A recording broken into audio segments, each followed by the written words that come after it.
Well, good morning, everybody. And today we're going to work on the Chevy Silverado one more time with the, what do you call that? The cabin air filter. So stick around.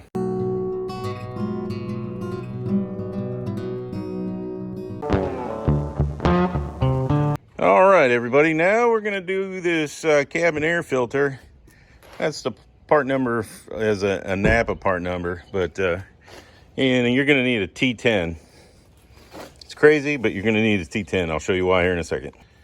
All right, so in order to get to the cabin air filter, which is behind this glove box, you can't just pinch these together and drop the glove box down. I'm assuming that's because they want you to take it to the dealer so that they can charge you an hour or whatever at $110 an hour to replace this filter. So with that all being said, you need this Gigantosaurus T10 to remove these. There's 4, 2 there, and then there's 2 underneath. So let me get my stuff together and we will start taking this out.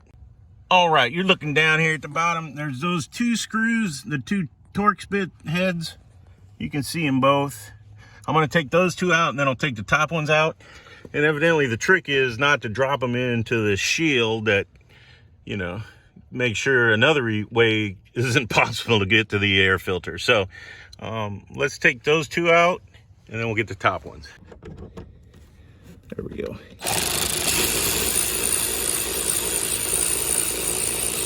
Oh, and they got long screws too. There's 1.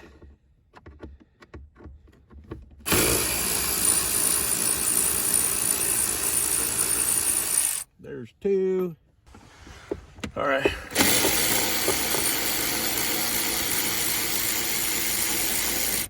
There's 3.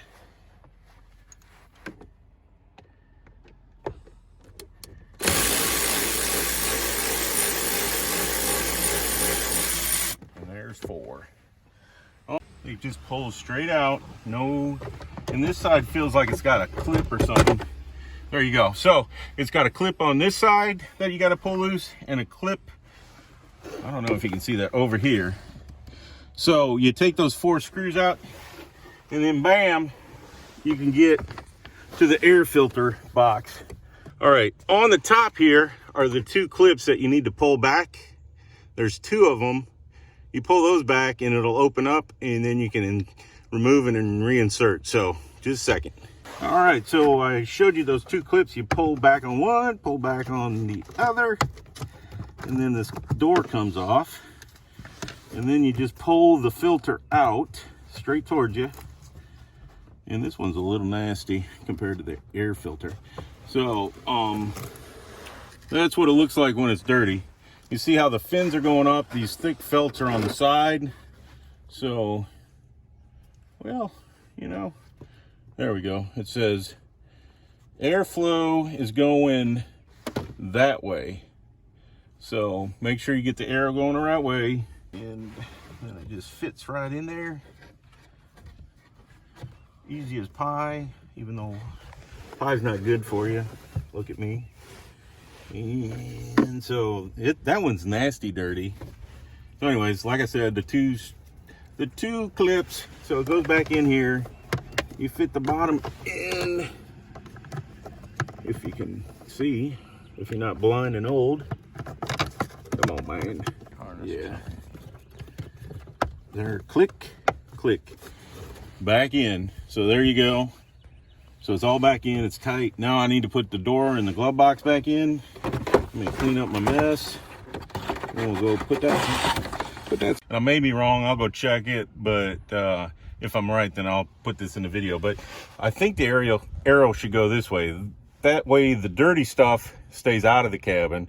If they had it on with the air going up, all that dirty shit would be blowing through the cabin. So we're gonna put it in this way. If I'm wrong, I'm wrong. Everybody just correct us, you know. Tell me how stupid I am, but I really think the air goes from outside air through the box and then it goes in and mixes. So I swapped that out. It's different than what it was.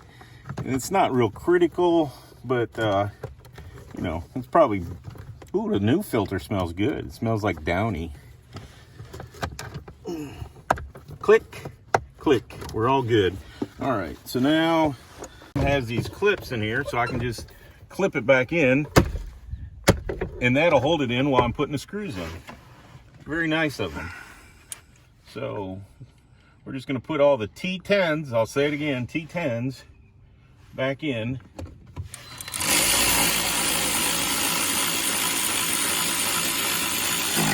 Black.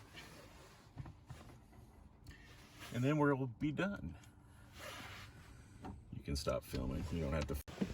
All right, so there's the dirty filter I took out. It looks like it's been in here a while, but you can see the stuff that's in there. So anyways, well worth the 5-10 minutes it took. All right, well, there you go. There's another easy way to save a couple bucks working on your own vehicle. As you can see, you're gonna have to go probably buy a T10. Not many people have them. I've had them because you know, they work on taking off valances and stuff like that. So anyways, you know, if you can do this, you'll save yourself you know, 25-30 bucks having the dealer do it. So, you know, what the heck. Anyways, thanks again. Please like, please share, please subscribe, and as always, I really appreciate everybody, and I'll keep making them. Please keep watching them.